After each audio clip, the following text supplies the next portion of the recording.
আমাৰ ৰাণীগঞ্জ বজাৰত দুজন মানুহ আহিছিলে আমাৰ CSP-ত আহি কেনে মোক সুধিছে যে বোলে আপোনাৰ ইয়াতে ফোন পে'ত পইচা দিয়া যাব নেকি।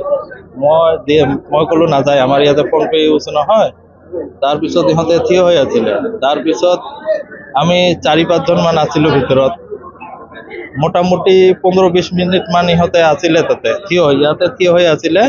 তাৰপিছত যেতিয়া আমি বাহিৰত ওলাব মানে চাহ খাব যাওঁতে ইহঁতে 2টা পিস্তল ওলাইছে। দুজন আছিলে। এইটো গম নাপাওঁ, মইতো ভিতৰতে আছিলো, আমি সব ভিতৰতে আছিলো। মোৰ মামা গুলিবিদ্ধ হৈছে আৰু এটা পোষ্ট অফিচৰ কি কালেক্ট কৰে যে পইচা কালেক্ট কৰে হৈছে। মোৰ মামাৰ দুঠাইত গুলি লাগিছে আৰু এই ল'ৰাটোৰ এঠাইত গুলি লাগিছে। অবায়দুৰ ৰহমান। আৰু এজনৰ নাম ৰতন বৰ্মন। ঘটনাস্থলীত কোনে আহিছে? পুলিচ আহিছে? এইটো চাব পাৰি আছে আপোনালোকে।